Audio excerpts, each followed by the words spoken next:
السلام علیکم۔ حافظ ابن قیصر اور حافظ ابن عساکر عبداللہ بن حذیفہ رضی اللہ عنہ کا واقعہ بیان کرتے ہیں کہ آپ کو رومی کافروں نے قید کر لیا اور اپنے بادشاہ کے پاس پہنچا دیا۔ بادشاہ نے آپ سے کہا کہ تم نصرانی بن جاؤ، میں تمہیں اپنے راج پاٹ میں شریک کر لیتا ہوں اور اپنی شہزادی کو تمہاری نکاح میں دیتا ہوں۔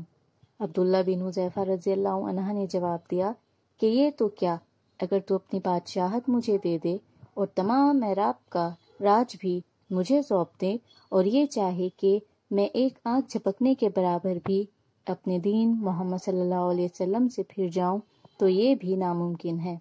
بادشاہ نے کہا پھر تجھے قتل کرا دوں گا۔ حضرت عبداللہ بن حذیفہ رضی اللہ عنہ نے جواب دیا کہ ہاں، یہ تجھے اختیار ہے۔ چنانچہ اسی وقت بادشاہ نے حکم دیا اور انہیں سلیب پر چڑھا دیا، اور تیر اندازوں نے قریب سے بادشاہ کے کہنے پر ان کے ہاتھ پاؤں اور جسم کو چھیدنا شروع کر دیا۔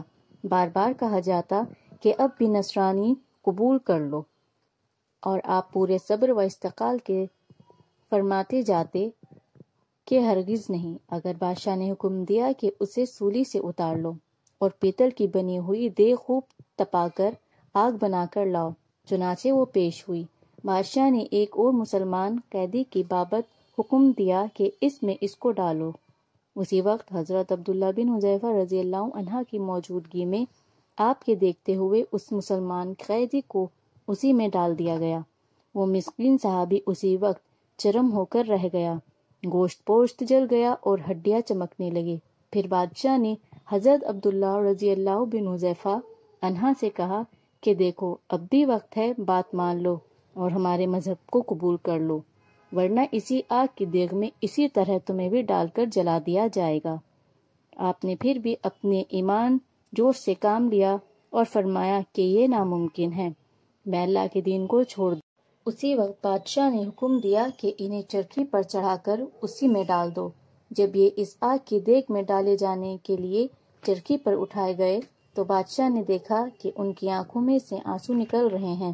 اسی وقت اسی نے حکم دیا کہ رک جاؤ، اور انہیں اپنے پاس بلایا، اس لیے کہ اب اسے امید بن گئی تھی کہ شاید اس عذاب کو دیکھ کر اس کے خیالات بدل گئے ہوں، میرا مان لے گا اور میرے مذہب کو قبول کر کے میری دامادی میں آ کر میری سلطنت کا ساجی بن جائے گا۔ لیکن بادشاہ کی یہ تمام بے سود نکلی۔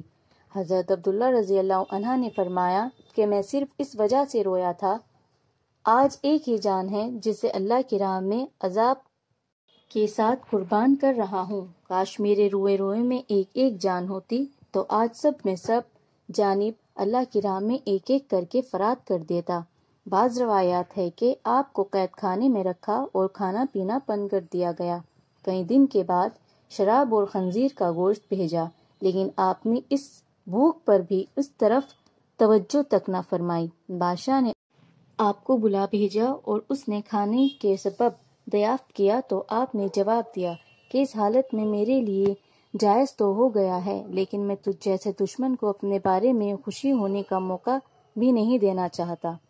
اب بادشاہ نے کہا کہ اچھا، تم میرے سر کا بوسہ لے لو تو میں تمہیں اور تمہاری تمام ساتھی قیدیوں کو رہا کر دیتا ہوں۔ آپ نے اسے قبول فرما لیا اور اس کے سر کا بوسہ لے لیا، اور بادشاہ نے بھی اپنا وعدہ پورا کیا، آپ کو اور آپ کے ساتھیوں کو چھوڑ دیا۔ جب حضرت عبداللہ بن حذیفہ رضی اللہ عنہ یہاں سے آزاد ہو کر حضرت عمر فاروق رضی اللہ عنہ کے پاس پہنچے تو آپ نے انہیں بڑے ادب کے ساتھ ممبر رسول اللہ صلی اللہ علیہ وسلم پر بیٹھایا اور فرمایا کہ عبداللہ، اپنا واقعہ ہم کو سناؤ۔ چنانچہ جب آپ نے شروع کیا تو خلیفہ مسلمین کی آنکھوں سے آنسو بہنے لگے، تو آپ نے فرمایا کہ ہر مسلمان پر حق ہے کہ عبداللہ بن حذیفہ رضی اللہ عنہ کی پوشانی چومے، اور میں ابتدا کرتا ہوں۔ یہ فرما کر پہلے آپ نے ان کے سر کا بوسہ لیا اور پھر جماعت مسلمان نے